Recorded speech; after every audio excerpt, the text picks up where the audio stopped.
오늘 우리가 읽은 본문의 말씀은 하나의 긴 문장으로 이루어진 사도 바울의 간구라고 말할 수 있습니다. 내용상으로는 12절까지는 골로새 교인들을 위한 기도문이고, 또 13절부터 20절까지는 예수 그리스도를 통해서 이루어진 복음의 본질에 관해서 이야기하고 있습니다. 우선적으로 12절까지 바울의 기도를 보게 되면 크게 4가지의 기도 제목을 볼 수 있습니다. 하나하나 살펴보겠는데 9절 말씀을 제가 읽어보겠습니다. 보세요.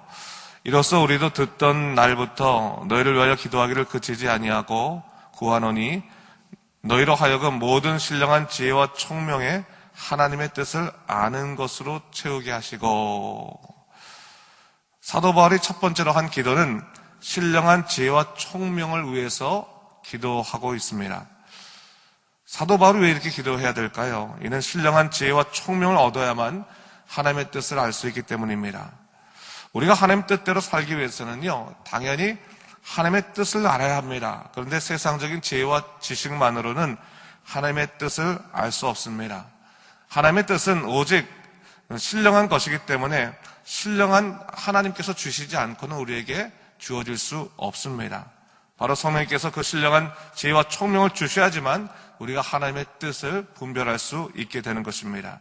그래서 사도 바울은 골로새 교인들을 위해서 기도하되 하나님, 그들에게 신령한 지혜와 총명을 주시사 하나님의 뜻을 알 수 있도록 인도해 주십시오. 이렇게 기도하고 있는 것입니다. 여러분, 이것은 아주 구체적인 기도 제목이라고 말할 수 있습니다. 우리가 대부분 기도할 때요, 사실 땅의 것만을 기도하지 않습니까? 땅의 것 달라고, 땅의 지혜를 달라고 기도하지 않습니까? 근데 오늘 사도 바울이 무엇을 얘기하고 있는 겁니까? 땅의 것보다도 하늘의 것을 위해서 기도하라라고 지금 얘기하고 있는 겁니다. 하늘의 지혜, 하나님의 놀라우신 경륜, 그분의 신령한 지혜를 구하라. 그러게 되면 우리는 하나님 뜻대로 살 수 있을 것이다 라고 지금 이야기하고 있는 겁니다. 다시 한번 우리가 기억해야 할 것은 사도 바울의 이런 기도처럼 우리가 신령한 지혜를 위해서 기도해야 되겠구나, 하늘의 것을 위해서 기도해야겠구나 라는 그 기도의 제목들을 한번 돌아볼 필요가 있습니다. 두 번째로 사도 바울의 기도 제목은 열매 맺는 삶을 위해서 기도하고 있는 것을 볼 수 있습니다. 10절 말씀을 제가 또 읽어보겠습니다. 주께 합당하게 행하여 범사에 기쁘시게 하고 모든 선한 일에 열매를 맺게 하시며 하나님을 아는 것에 자라게 하시고 했습니다. 사도 바울은 그리스도인의 삶을 농사에 비유해서 이야기하고 있습니다. 복음의 씨앗이 뿌려지게 되면 농부 되신 하나님께서 우리를 자라나게 하십니다. 모든 선한 일에 열매를 맺도록 인도하신다라고 이야기하는 겁니다. 하나님께서는 우리에게 복음의 씨앗이 심겨주시고 성령을 통해서 이 씨앗이 자라나도록 우리를 도우십니다. 그런 과정 속에서 우리는 하나님이 누구신가를 더욱더 잘 알게 되고 그분의 신령한 지식으로 말미암아 선한 열매를 맺게 되는 것입니다. 사도 바울은 이런 일련의 과정을 위해서 지금 기도하고 있는 겁니다. 하나님, 우리에게 하나님의 뜻에 합당한 열매를 맺게 하기 위해서 우리를 붙잡아 주시옵소서. 날마다 하나님을 아는 지식이 자라나게 하여 주시옵소서라고 기도하고 있는 겁니다. 오늘날 우리도 마찬가지입니다. 기도할 때 하나님, 성령 안에서 열매 맺는 삶을 살도록 인도하여 주시옵소서. 그런 구체적인 영적인 기도 제목을 갖고 기도할 때 우리는 하나님께서 주시는 그 놀라운 역사와 그분의 경륜을 깨닫게 될 수 있다고 하는 것입니다. 세 번째로 사도 바울은 모든 견딤과 오래 참음을 위해서 기도하고 있습니다. 11절 말씀을 제가 또 읽겠습니다. 그의 영광의 힘을 따라 모든 능력으로 능하게 하시며 기쁨으로 모든 견딤과 오래 참음에 이르게 하시고. 여기서 말하는 인내라고 하는 것은 사실 생활의 문제로 인해서 벌어지는 어려움을 참는 것을 의미하는 것은 아닙니다. 예수님을 믿고 그분의 뜻을 따라 살아갈 때 우리는 수많은 어려움과 공격을 당할 수 있습니다. 바로 그때 필요한 그런 참음, 견딤, 오래 참음, 인내를 얘기하고 있는 겁니다.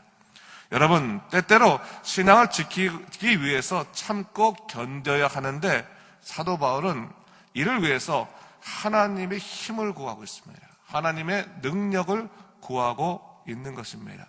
사실 여러분, 우리의 그 육적인 인내라고 하는 것은 사실은 그 인간적인 성품에서 비롯될 때가 많이 있습니다. 참을성이 많은 사람과 참을성이 없는 사람이 그냥 나누어지는 겁니다. 근데 여러분, 영적인 인내는 다릅니다. 평상시에 잘 못 찾는 사람이라고 해서 신앙의 역경을 견디지 못하는 것이 아닙니다. 신앙의 역경이라고 하는 것은 오히려 성품을 넘어선 성령의 역사입니다. 그냥 작은 일, 그냥 일상적인 일에 참지 못하는 사람도 성령께서 역사해 주시면 그 힘든 그런 신앙의 역경들을 다 이겨내고 있는 것을 볼 수 있습니다. 그 이겨낼 수 있는 근거가 어디겠습니까? 우리의 시선과 우리의 마음이 오직 하나님을 향해 있고 하나님으로부터 소망을 얻고자 하는 그 마음이 일어나게 되면 우리는 일상에서부터 문제를 해결하려고 하지 않기 때문에 정말 자연스럽게 신앙의 역경을 이길 수 있는 오래 참음의 성품을 갖게 된다는 사실입니다. 그러므로 인해서 여러분, 영적인 공격에 대해서 생각할 때 이 영적인 공격이라는 것이 뭐 눈에 보이는 핍박이나 환난과 같은 것으로만 오는 것은 아니라는 것을 알아야 됩니다. 영적인 공격은요, 눈에 보이지 않는 아주 자연스럽게 오는 것이 있습니다. 그것이 뭐냐면 바로 게으름이나 실증과 같은 영적인 대적들입니다. 외부적에서 오지 않고 그냥 내부적으로 내 마음속에 발생한다고 생각하기 때문에 그냥 별다르게 생각하지 않다가 그냥 무너져 버린 일들이 너무나 많이 있습니다. 그때 그러면 우리가 어떻게 됩니까? 하나님의 능력이 필요한 것입니다. 하나님을 바라보고 믿음으로 살아갈 때 하나님께서는 우리로 하여금 모든 어려움들을 이기게 하시고 그럼을 통해서 더욱더 능력 있는 믿음의 삶을 살아가도록 만들어 주시는 것입니다. 바로 이를 위해서 우리가 기도해야 되는 것입니다. 마지막으로 사도 바울은 감사하는 삶을 위해서 기도하고 있는 것을 볼 수 있습니다. 제가 또한 12절을 읽어보도록 하겠습니다. 보세요, 여러분. 우리로 하여금 빛 가운데서 성도의 기업의 부분을 얻기에 합당하게 하신 아버지께 감사하게 하시기를 원하노라 말하고 있습니다. 하나님께 감사하는 삶은 사실 하나님의 은혜를 기억하는 사람들만이 할 수 있는 것입니다. 사도 바울은 감사하는 삶을 위해서 기도함으로 우리로 하여금 빛 가운데에서 기업을 얻게 하신 하나님을 기억하도록 지금 간구하고 있는 것입니다. 여러분은 매 순간 하나님께 감사하고 있습니까? 그렇다면 여러분은 하나님의 역사, 여러분의 인생을 향하신 하나님의 역사를 기억하고 있는 사람입니다. 역으로 우리 마음속에 감사가 사라지고 있다면 사실은 뭐냐면 오늘까지 이끄신 하나님의 놀라우신 역사를 우리가 잊어버리고 있다는 것과 똑같은 겁니다. 그래서 기억과 감사는 같은 말이라고 볼 수 있는 거예요, 사실은. 이스라엘 백성들에게는 기억하다 하고 감사하다는 말이 원래 같이 혼용돼서 쓰여졌거든요. 뭐 영어도 think란 말과 thank란 말은 사실 같은 의미를 갖고 있는 거거든요. 그래서 그런 비슷한 의미를 갖고 있다면 우리가 언제나 하나님의 은혜를 기억할 때 하나님을 감사할 수 있다. 하나님께 감사할 수 있다. 그것을 기억해야 되는 것이고, 그래서 하나님 내가 감사할 만한 일이 있어야 감사하지요. 그렇게 말하기 전에 하나님 지금까지 이끄신 하나님의 은혜를 기억하게 되면 하나님 그 감사를 통해서 우리의 삶을 이끌어 주실 것이라는 사실입니다. 그래서 여러분, 현재적인 일에 감사하지 못하면 과거 일들을 기억하면 과거의 감사 때문에 현재의 어려움들을 또 이겨낼 수 있는 겁니다. 현재까지도 감사할 수 있는 겁니다. 바로 사도 바울은 그것을 위해서 지금 기도하고 있는 것입니다. 자, 이제 13절부터는요, 이러한 모든 그 기도의 4개의 제목들을 받아서 이 복음의 은혜에 관해서 감사하고 있는 것인데, 그 다음 복음의 은혜는 뭐냐, 복음의 본질은 무엇이냐를 설명하고 있는 것을 볼 수가 있습니다. 13절과 14절 말씀을 제가 또 읽어보겠습니다. 보세요, 여러분.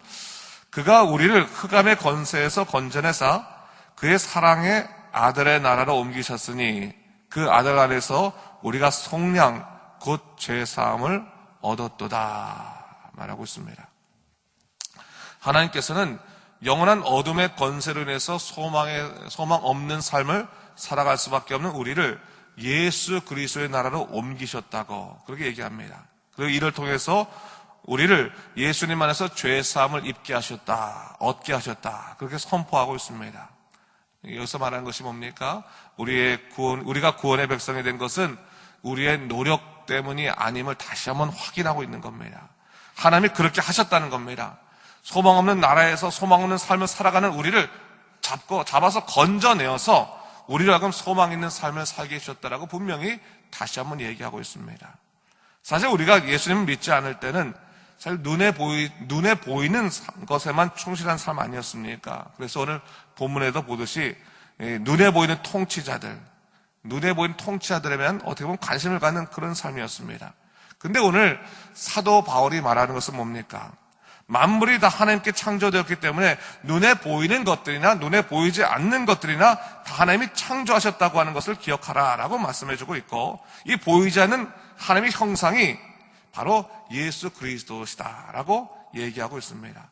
자, 우선적으로 하나님께서 만물을 창조하셔서 눈에 보이는 것과 눈에 보이지 않는 것 다 창조하셨다는 그 말씀은 우리가 눈에 보이는 세상만 있는 것이 아니라 눈에 보이지 않는 세상도 분명히 존재함을 다시 한번 확인해주고 있는 겁니다.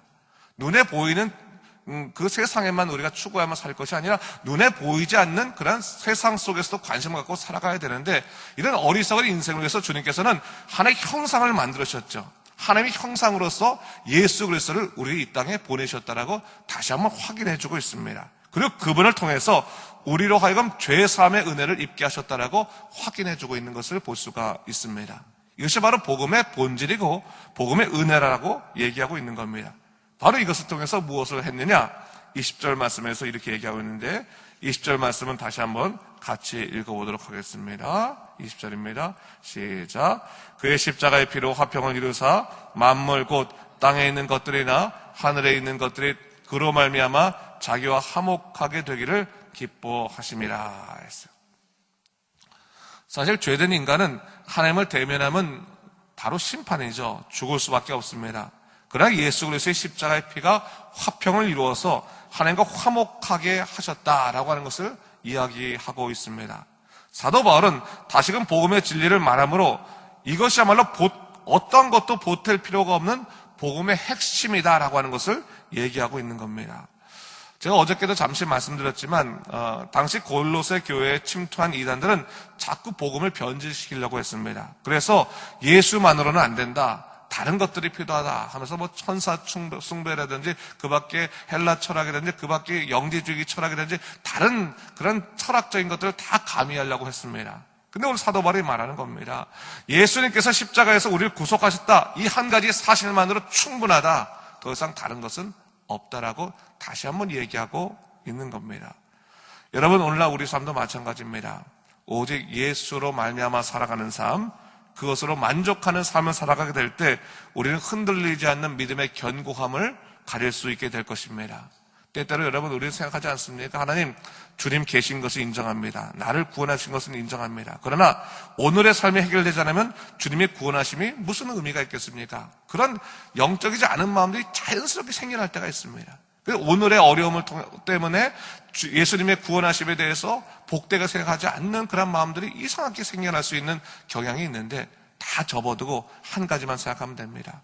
아무리 이 세상 속에서 어렵고 힘들다 할지라도 나를 구원하신 예수 그리스도의 은혜가 가장 고귀하고 가치롭다, 그것이 가장 복된 일이다, 나는 이미 복된 사람이다, 복된 삶을 살아가고 있다라고 하는 것을 명확하게 인식하고 있을 때 우리는 오히려 그 어려움의 삶도 이길 수 있는 능력을 가질 수 있게 될 것이라는 사실입니다. 하나님을 구하는 사람들이 하나님의 은혜를 누릴 수 있습니다. 언제나 우리가 하나님을 구하고 예수 그리스도의 십자가로 말미암아 살아가는 능력의 삶을 살아갈 때 우리는 하나님께서 도우시는 놀라운 역사를 오늘도 누릴 수 있게 될 것입니다. 오늘도 다시 한번 주님의 은혜를 생각하며 살아가는 여러분 되시기를 주님의 이름으로 축원합니다. 기도하겠습니다. 주 하나님 아버지, 감사합니다. 이 아침에 다시 한번 말씀을 통해서 사도 바울의 기도를 살펴보게 하신 것 감사합니다. 우리가 기도할 때 세상 것들, 육적인 것들, 땅의 것들만 구하고 있지 않습니까? 주 하나님 아버지, 하늘의 것을 구하도록 인도하여 주시옵소서. 오직 예수님만 구하고 복음을 구할 수 있도록 인도하여 주시옵소서. 그래서 이를 통해서 복음으로 살아가는 믿음의 인생 되게 하여 주시고 주께서 원하시는 믿음의 놀라운 역사로 우리가 세워질 수 있도록 인도하여 주시옵소서. 오늘 우리 함께 하신 것 감사합니다. 예수의 이름으로, 예수의 능력으로 살아가는 오늘 하루 되도록 인도하여 주시옵소서. 감사드리며 예수님 이름으로 기도드립니다. 아멘.